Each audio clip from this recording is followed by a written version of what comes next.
Good morning from New York City. It's only 8:30 and I've already had multiple exchanges with interesting people about what's going on in their lives.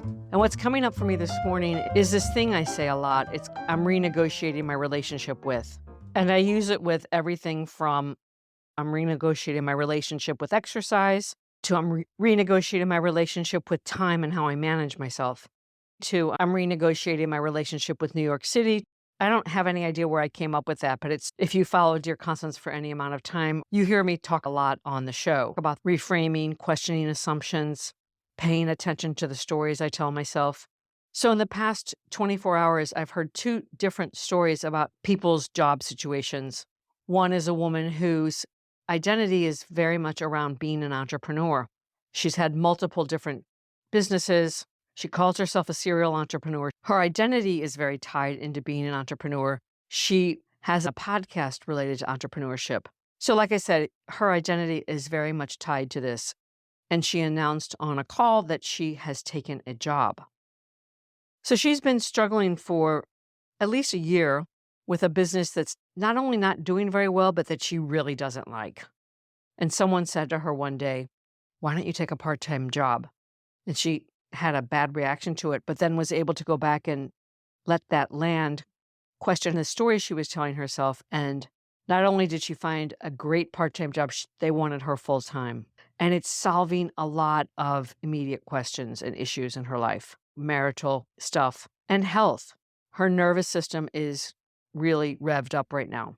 So when someone has their identity tied to being an entrepreneur and they're taking a job, it can feel sort of shameful or embarrassing to speak to other people about this, kind of like you didn't make it or you gave up. And I left her several messages about something I talked about on a past episode about deliberate language.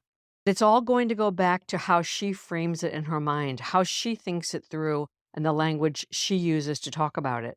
She's going to be in an entrepreneurial business. She's going to see the inner workings of someone else's business from a different perch.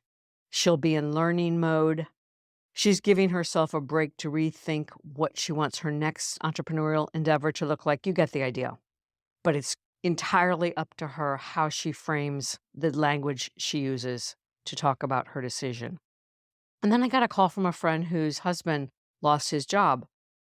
There was a reorg, his position was eliminated. He's 61 years old. And she was asking me for some tips and thinking so that she can support him because she knows it's a blow. So I'm going to share what I said because perhaps it can be helpful. I said, first and foremost, he needs to allow for the ending.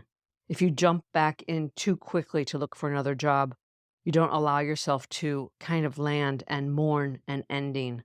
Because even if you didn't like your job or were super unhappy, it is still a loss and an ending. And you need to reset. And my second suggestion was to think about how much time he's going to allow himself to let go.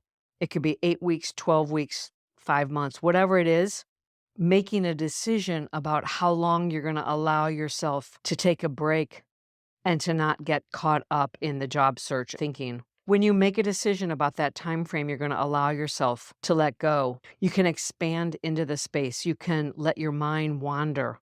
You can wonder what might be next. You can get curious about what you could create for your next opportunity. So you shift out of left brain mode a little bit and you let your right brain kick in.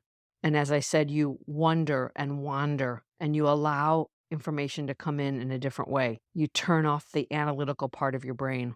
And there's richness there. It's fertile. You can get to a place to wonder what could be, what you might actually like to do. There's a lot of fodder. And by getting clear, I mean thinking through those important filters. What is really important at age 61 in your next job? What's your minimum requirement on salary? How much flexibility do you have in geographic location? How important is title? Is there something you've always wanted to do and never tried?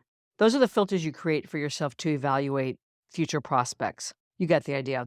So I guess I'd say that in both of these stories, the entrepreneur who's taking a job and my friend's husband who's been downsized, it's an opportunity for them to renegotiate the terms of their relationship with work, how they think about it, what they bring to it, what they take away from it, that kind of thing.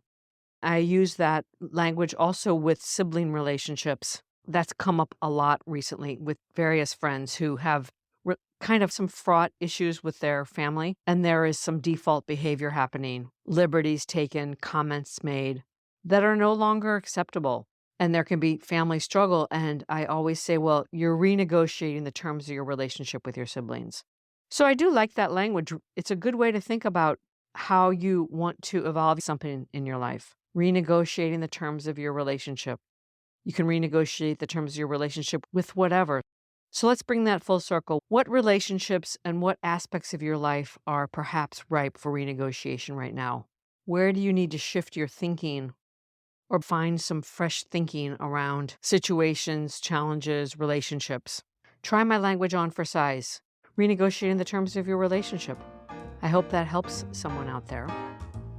That's all for now. Until next time, from my heart to yours.